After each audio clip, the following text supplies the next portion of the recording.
कर लेता हूँ। ठीक है जी, क्लियर हुई बात आपको ये वाली? क्वेश्चन लिखो। Yes, sir. Who first coined the term cell?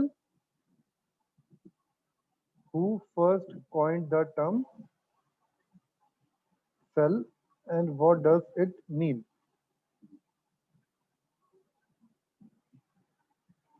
Clear? Yes, sir. चलिए अब आता है next. This may seem to be a very small and insignificant incident, but it is very important in the history of science. And this was the first time that someone has observed what living thing appears or consists of a separate unit. अब ये एक पहला incident था जब किसी ने देखा कि कोई लिविंग थिंग एक्चुअली किससे बनी हुई होती है, वो अंदर से दिख कैसी रही है, वो किस किस चीज से बनी हुई है। ठीक है। The use of word cell describes these units is being used till this day in biology, और आज तक हम लोग जो स्मॉलेस्ट यूनिट होती है उसे बोल देते हैं सेल। ठीक है जी, क्लियर हो गई ये वाली बात? डाउट है किसी को इसमें? No, sir. चलो अब सबसे पहले हम लोग एक एक्टिविटी करते हैं। ये एक्टिविटी आप लोगों को स्कूल में शायद कराई जाए। What are living organism made up of? अब ये पूछता है कि लिविंग ऑर्गेनिज्म बनते किससे हैं, वो किस चीज से बने हुए हैं। वो बनते हैं सेल से। हर एक लिविंग ऑर्गेनिज्म सेल से बना हुआ होता है। ये एक एक्टिविटी है 5.1, जिसके अंदर हमने क्या करा, let us take a small piece of an onion bulb. एक वो लो, अनियन लो, ठीक है, प्याज लीजिए, प्याज का टुकड़ा काट के उसका एक टुकड़ा ले लो छोटा सा। ठीक है। कभी आपने देखा होगा प्याज के ऊपर ना एक बिल्कुल व्हाइट लेयर सी होती है, ध्यान दिया है कभी? प्याज की दो लेयरों के बीच में एक बिल्कुल व्हाइट लेयर Yes, होती है। sir. उस व्हाइट लेयर को पील कर लो, ठीक है, और उसे जो है एक ग्लास के ऊपर रख लो, ग्लास स्लाइड के ऊपर, और उस पर थोड़ा सा पानी डालो, और उस पे पानी के साथ साथ उसके ऊपर थोड़ा सा सेफ्रीन का सॉल्यूशन होता है वो डाल दो। ठीक, पानी डाला, सेफ्रीन का सॉल्यूशन डाला, और उसके ऊपर एक ग्लास कवर होता है, उस ग्लास कवर को डाल दिया, और जितना भी एक्सेस चीजें थी उसके आसपास की उनको धो दो वापस। ठीक। अब आपके पास एक स्लाइड है, स्लाइड में आपके ऊपर आपका जो है वो ग्लास कवर भी लगा दिया है आपने। वो ग्लास कवर लगा के आप माइक्रोस्कोप के यहाँ पे रखो, लाइट को एडजस्ट करो, तो आपको जो फिगर दिखाई देगी वो कुछ इस तरीके से दिखाई देगी, जैसे कि ये आपकी फिगर 5.2 में बनी हुई है। समझ में आई बात? Yes, sir. तेजस्वी, क्लियर हुई ये वाली बात बेटा? Yes, sir. ठीक है, एक बार मैं आपको दिखाता हूँ इसका कैसे होता है वो Yes, चीज। sir.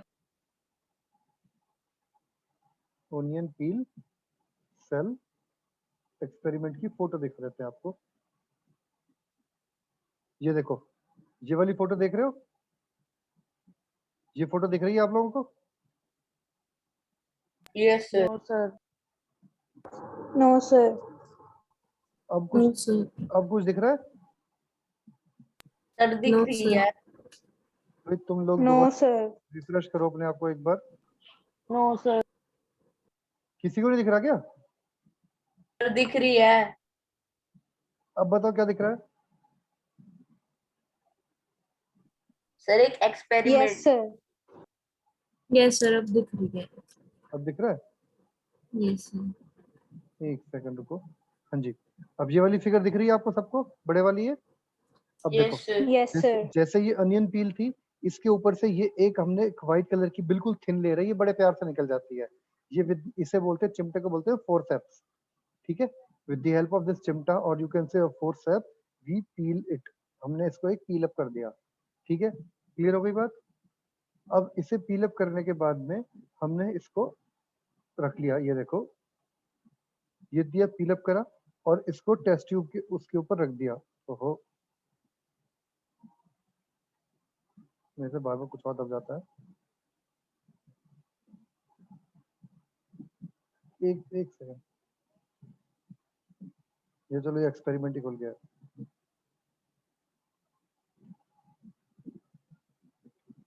हम्म, ये ऐसे पता कर लिया हमने। देन इसके बाद में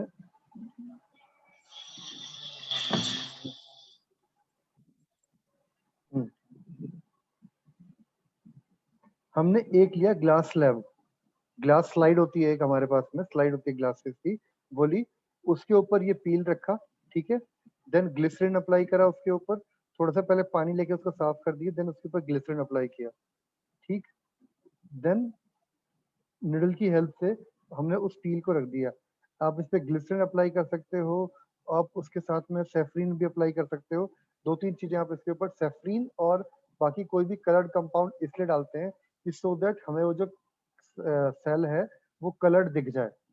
अगर वो चीज कंपाउंड नहीं डालेंगे, हम सेफ्रीन नहीं डालेंगे उसके ऊपर, तो हमें वो व्हाइट व्हाइट दिखेगा, हमें वो समझ में नहीं आएगा कि बाउंड्री कहाँ पे है कहाँ पे नहीं है उस चीज की, ठीक है।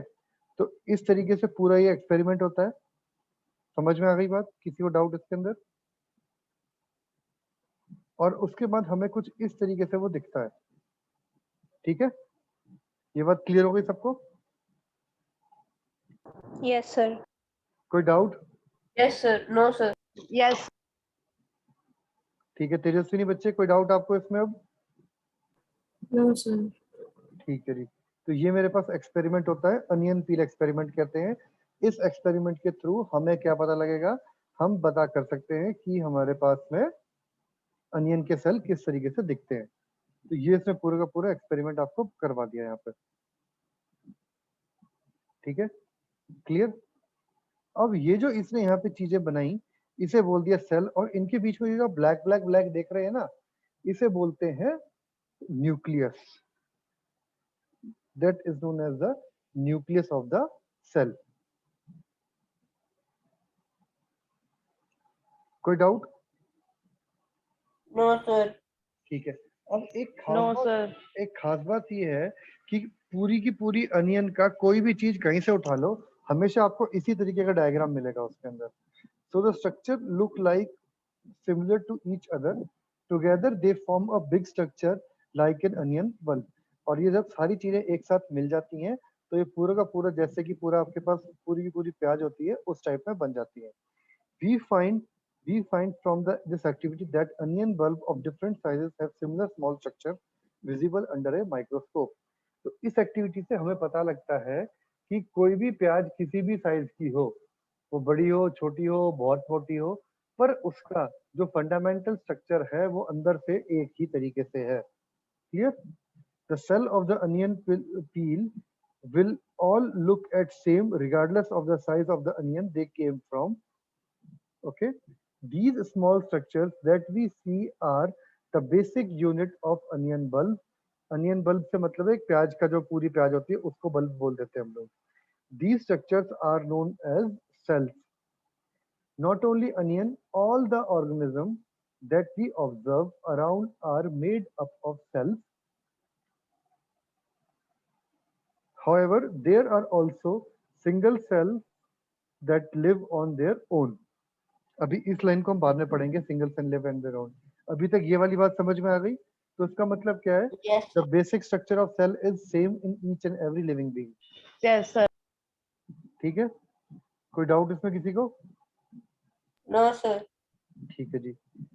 अब जैसे जैसे लोगों ने मैग्नीफाइंग लेंस के बारे में, माइक्रोस्कोप को और स्टडी करा, उनको और डेवलप करते गए, वैसे वैसे हम लोग ये माइक्रोस्कोपिक वर्ल्ड, ये छोटी छोटी चीजें होती हैं, इनके बारे में बहुत ज्यादा जानने लगे, चीजों के बारे में। ठीक है, now it is known as that a single cell may constitute of a whole organism as in amoeba। अच्छा जी, अब कुछ एनिमल्स या कुछ प्लांट्स या आप कह सकते हैं कुछ ऑर्गेनिज्म ऐसे होते हैं जो कि एक सिंगल सेल से बने होते हैं। उनमें से एक है amoeba. Amoeba is made up of single cell. Then paramecium और bacteria, they are only made up of one cell. और कुछ होते हैं जो 2 सेल से बनते हैं, कुछ 3 से बनते हैं, कुछ हमारे जैसे होते हैं जो कि मल्टीपल मिलियंस ऑफ सेल से बने होते हैं। ठीक है, तो on the basis of cell you can differentiate organism as unicellular, uni means one cell, bicellular means 2 cell, then multicellular means more than 2 cells। Clear? Yes, sir. Okay, the organisms which have only one Excuse cell। me, sir. हाँ बेटा, sir जैसे ये cell से related history की किसने क्या discover किया वो एग्जाम में आएगा। सिर्फ रॉबर्ट हुक अंकल का नाम और उसने क्या किया था बस। और सर वो एंटन वन न्यूमैन और भी बहुत सारे जैसे प्रोटीन क्या क्या क्या समझा नहीं बेटा। और भी तो है एनसीईआरटी में ये ब्लॉक में दे रखी है एंटन वन ना ना ना न्यूमैन। ना ना, ये सिर्फ नॉलेज के लिए, पढ़ना चाहो पढ़ लेना, इनको कोई नहीं पूछता, ये नहीं आते, ये पेपर में नहीं आते, ये एनसीईआरटी में स्कूल में नहीं है वैसे, but it's all up to you कि आप पढ़ना चाह रहे हो नहीं पढ़ना चाह रहे हो उसको, मतलब पर सर इनको। इस कॉलम में सेल थ्योरी को बताया हुआ है और किसने एक्सपेंड किया किसने बनाया वो भी। मैडम ने करवाई थी थ्योरी आपको स्कूल में? Yes sir. ठीक है मैं बता देता हूँ फिर आपको, कोई बात नहीं, बट ये आता नहीं है वैसे, इसके बारे में कुछ कभी कोई पूछता नहीं है, ठीक। ओके मैं सर। अभी अभी बता देता वैसे हूँ। सेल थ्योरी को बस थोड़ा सा बता दो। हाँ नहीं मैं अभी बता देता हूँ इसको। ये कुछ नहीं, इसके अंदर बस हिस्ट्री दी हुई है कि किसने कब क्या किया। तो ये वाली बात समझ में आ गई? आप ये बताओ अभी तक कि जो Yes, सिंगल sir. सेल से बने होते हैं उन्हें यस बोलते हैं हम लोग unicellular. Single cell on the other hand, many cells group together in a single body and assume different functions in it to form various body parts in a multicellular organism such as some fungi, plants and animal। कुछ single cell होते हैं और कुछ multi cellular होते हैं, बस इतना याद रखो, ठीक है। इवन जो मल्टी सेल्स होते हैं वो भी छोटे छोटे छोटे छोटे सेल से ही बन के ही मल्टी सेलर होते हैं। मतलब अगर हर एक चीज का किसी का भी जो है आप स्टडी करोगे तो उनका बेसिक स्ट्रक्चर सेल मिलेगा और जो कि इस टाइप में होगा, ठीक है। क्लियर होगी बात? इसमें कोई डाउट है? इसमें आपको बस ये वाले No, sir. एग्जांपल याद कर लेना। Paramecium and bacteria, they are the single cell unicellular, ठीक है। चलो जी, अब हम ये वाला एक पैराग्राफ देख लेते हैं। Cells were first discovered by Robert Hooke in 1665। ये चीज हम पढ़ चुके हैं, ये चीज इंपॉर्टेंट भी है। He observed that the cell in a cork slice with the help of a primitive microscope. Now, Luke Van Hooke, 1674, with the improved microscope, discovered the free living cell in a pond water for the first time। अब भाई मैंने बताया था जैसे जैसे हमारा ये microscope की टेक्नोलॉजी बढ़ती चली गई, अब लोगों ने क्या करा, जो जिसके जी में आता जिसको जो मिलता ठा के उसको माइक्रोस्कोप के अंदर रख देता। कोई सीधी सी बात है, जब हमारे घर में पहली बार हमें लेंस मिला था तो हम कभी उसको हाथ देखते थे, कभी किसी की आंख देखते थे, कभी किसी का कुछ देखते थे, ऐसे ही करते हम भी चीजें, है ना। सब चीजें कोशिश Yes, करते हैं कि sir. हम उससे देखने की कोशिश करें। इन सिमिलर मैनर जब ये लीवन हॉक था, इसने सबसे पहले क्या करा, इसने तालाब का एक पानी लिया और उसकी बूंद को, एक वाटर ड्रॉपलेट को स्टडी करने की कोशिश करी। उस वाटर ड्रॉपलेट में उसको दुनिया भर के कीड़े पतंगे ऐसे चलते हुए मिले। तो इन 1674 लगा लो करीब करीब 14 कितने साल हो गए, ये 10 साल बाद, मोटा मोटा 10 साल बाद, 9 साल सर बाद वो जो है, माइक्रो ऑर्गेनिजम्स थे। हाँ वो उसको माइक्रो ऑर्गेनिज्म दिखे। तो करीब लगा लो 9 साल लग गए इंसान को सेल को देखने के बाद में माइक्रो ऑर्गेनिज्म के बारे में और पता करने में। 9 साल बाद जाके इस साइंटिस्ट ने ये काम किया। With the improved microscope discovered the free living cell in the pond water for the first time. It was Robert Brown in 1831 who discovered the nucleus in the cell। Sorry, इस line को भी underline कर लो। Robert Brown in 1831 discovered nucleus in the cell। Then we have Purkinje in 1839 coined the term protoplasm। पुरकिंजे ये भी एक scientist था, इसने प्रोटोप्लाज्म की एक टर्म को बताया। अब प्रोटोप्लाज्म क्या होता है? For the fluid substance of the cell, जो सेल होता है उसके अंदर एक फ्लूइड सब्सटेंस होता है, उसे बोलते हैं हम प्रोटोप्लाज्म। सर न्यूक्लियोप्लाज्म और साइटोप्लाज्म को मिलकर बनता है ना ये शायद। वो अलग अलग, न्यूक्लियस के अंदर वाला न्यूक्लियोप्लाज्म, सेल के अंदर वाला जो है हम्म। साइक्लोप्लाज्म। तो ऐसे ही एक तरीके से फ्लूइड होता है जो कि भरता है चीजों को, बस अब अभी ये मान के चलो, ठीक। The cell theory that all the plant and animals are composed of cells and that the cell is the basic unit of life was presented by the two biologists Sheldon and the Schwann in these 2 years. अब 2 scientist हुए थे शेल्डियन and श्वान। इन लोगों ने क्या करा, एक cell theory बताई सबको, और इस सेल थ्योरी में उन्होंने ये बताया कि cell is the basic unit of life, कि सारी की सारी जो चीजें हैं हमारी वो इन बेसिक इन छोटी छोटी चीजों से बनी हुई हैं। ठीक है। The cell theory was further expanded by the work of in 1855। Now उस सेल थ्योरी के अंदर कुछ इंप्रूवमेंट करे, वो वर्कऑफ ने डाल दिया इसके अंदर। ठीक है। 1855 के 1835 और 1855 के आसपास इसने उसमें डाले। क्लियर? कोई डाउट इसके अंदर किसी को? No. Now with the No, sir. Discovery of the electron microscope इन 1940 में माइक्रोस्कोप के बारे में काफी ज्यादा चीजों को लोगों को पता लग गया। तो the cell theory was further expanded by the work of in 1955 by suggesting that all the cell arise from a pre-existing cell। तो इस थ्योरी ने, इस स्टडी ने बताया कि जितने भी सेल्स होते हैं वो सारे के सारे पुरानी सेलों से बनके ही मिलते हैं। All the cells are made up of from old cells। Clear? कोई डाउट इसके अंदर? Yes, sir. Now, with No, the sir. discovery of electron microscope in 1950, it is possible to observe and understand the complex structure of cell and its various organelles। तो इसी से जब cell जैसे जैसे discover होता गया तो हम, और यू कैन से दैट जैसे जैसे आपका माइक्रोस्कोप डिस्कवर होता गया वैसे वैसे हम लोग सेल के और ऑर्गेनल्स के बारे में, सेल के पार्ट्स के बारे में जानकारी इकट्ठा उठाते चले गए। क्लियर है ये वाली बात? Excuse me sir. हाँ जी। सर ये जो प्री एग्जिस्टिंग सेल्स वाली बात हुई थी वो सेल डिवीजन के बारे में कहा गया हाँ था। हाँ हाँ, पर उन्हें नहीं पता था सेल डिवीजन नाम की कोई चीज हो रही है। उन्होंने सिर्फ इतना पता लगाया कि भाई इस सेल से सेल बन रहा है। अब वो डिवीजन हो रहा है, मल्टीप्लिकेशन हो रहा है, उनको कुछ नहीं समझना ये बात हो क्या रही है। अभी तक उन्होंने सिर्फ इतना बताया कि भाई सेल डिवाइड हो रहे हैं और जो पुराना सेल था वो खत्म हो गया और दूसरे सेल से चीजें बन रही हैं। Okay sir. Clear? Yes sir. चलो जी आगे। अब आता है आपके पास में activity 5.2। We can try preparing a temporary mount of a leaf peels up of roots of onions or even the peels of the onion of different sizes।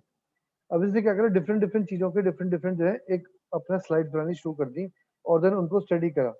उनको study करने पे एक सिमिलरिटी मिली कि वो सबके अंदर एक न्यूक्लियस है और सबके सबका अपनी एक पर्टिकुलर शेप वगैरह चीजें होती है। तो उन्होंने काफी सारी चीजों को, स्ट्रक्चर को ऑब्जर्व किया उसके अंदर डिफरेंट डिफरेंट साइजेस को, पैटर्न को ऑब्जर्व करने की कोशिश करी। तो काफी सारी चीजें उसने ऑब्जर्व करी वहां पे। Now some cells can also have cells of different kinds। Look at the following picture, it depicts some of the cells from the human body। अब डिफरेंट डिफरेंट सेल्स से उनके डिफरेंट डिफरेंट शेप्स हुई। जैसे कि smooth muscle cell था वो इस shape में आया, ब्लड सेल सर्कुलर शेप में, नर्व सेल वो इस शेप में आया, ओवम इस शेप में, स्पर्म इस शेप में आए, और आपका फैट सेल वो इस शेप में आए। तो हर एक सेल की उसने जो जो सेल उनको पता थे उस टाइम पे शेप को फाइंड आउट करा उसने। Is that clear?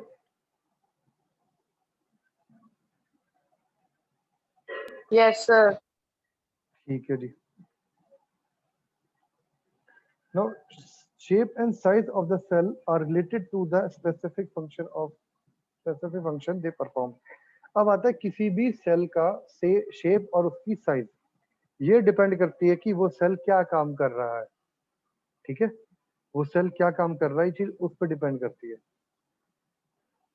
Now, some cells like amoeba have changing shapes। In some cases, the cell shape could be more or less fixed at particular for a particular type, for a particular and the particular type of the cell। अब amoeba को ही लेके चलो, amoeba unicellular था, उसकी shape हर बार change होती रहती है। ठीक है, वो बार बार शेप चेंज करता रहता है, तो इसलिए यू कांट प्रिडिक्ट कि अगली जो आपका शेप होगा वो कैसा होगा, क्या निकलेगा। समझ में आ गई ये वाली बात? Yes. क्लियर? बहुत है इतना आज के लिए। अब एक काम करना, फटाफट इसके 2-3 पेज जो है ना वो सारे के सारे रीड करनी है सबको, ठीक, और कोशिश करो ये वाले 2 क्वेश्चन करने की, Okay. ठीक है। आज संडे इतना ही पढ़ते हैं, Okay. कल अपना पढ़ेंगे टाइम से अपना, कल हम इस चैप्टर को थोड़ा आगे बढ़ते हैं और, ठीक है, क्लियर? Okay, sir. तेजस्विनी कोई डाउट बेटा अब तक? No sir. सर हमारे विदुषी? स्कूल में मैम हाँ। ने कहा था कि ये जो सेल थ्योरी है, मीन्स उसे क्या कहते थे लैटिन लैंग्वेज में, वो आ सकता है एग्जाम में, मीन्स वो आता भी है कई बार।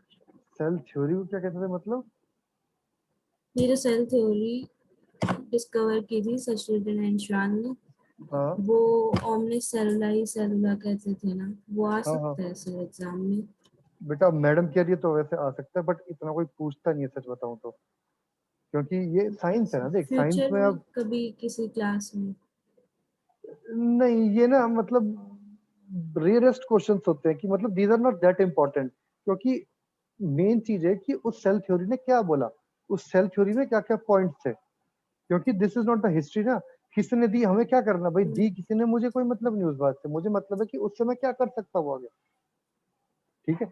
अब ये नहीं पूछेगा who gives laws of motion, कभी नहीं पूछने वाला है कोई क्वेश्चन, भाई सबको पता है न्यूटन ने दिए थे। तो ऐसे ही हाँ, कुछ कुछ पॉइंट ऐसे हैं जो कि आपको इंपॉर्टेंट याद करने हैं, सेल थ्योरी याद करनी पड़ेगी आपको, तो ये सेल थ्योरी के अंदर पॉइंट्स थे, ठीक है। क्लियर हो गई बात सबको? सर एक्टिविटी तो आएगी ना? हाँ, एक्टिविटी आपको पढ़नी है भाई, एक्टिविटी आएगी नहीं, एक्टिविटी के बेस कई बार कुछ क्वेश्चंस पूछ लेते हैं, ठीक है। जैसे मैंने आपको बताया था अभी, आपने सेफरिन क्यों यूज करा एक्टिविटी में, वो किस लिए यूज करा, so that you will get a coloured pigment on the onion peel. तो इस टाइप में एक्टिविटीज पे कई बार क्वेश्चन आते हैं, और 9th क्लास में जो आपकी टीचर करवा रही है वो जरूर करना है, उसके अलावा हम कुछ ना कुछ एक्स्ट्रा करेंगे, ठीक। जो टीचर आपकी स्कूल में लिखवाती है वो जरूर आप लोग कर लेना, उसको बिल्कुल नहीं छेड़ना है, सॉरी उसको बिल्कुल नहीं छोड़ना है, छेड़ना नहीं कह रहा, कोई भी चीज लेफ्ट नहीं कर रहा। जैसे तेजस्वी की टीचर ने बोला है तेजस्विनी की, भाई ये चीज आ सकती है, तेजस्विनी यू शुड रीड, इसके नाम है, इनको एक बार आप याद कर लेना, और ये 1-2 बार पढ़ोगे सर वो याद है। अपने आप याद हो जाएंगे, वो वेरी गुड, बहुत अच्छी बात है, ठीक है, क्लियर। अब चलो तुम्हें नर्व सेल के बारे में एक पॉइंट बता देता हूँ। नर्व सेल हमारी लॉन्गेस्ट सेल होती है, सबसे बड़ी सेल है नर्व सेल, ठीक। चलो जी फिर करो मुझे, ओके Yes, sir. बच्चों, take care, bye bye, enjoy करो संडे को अच्छे Okay, से, sir. ठीक है, ठीक है तेजस्विनी, एंजॉय करो बच्चे, और stay at home only, Bye, sir. Bye bye, take care, bye bye.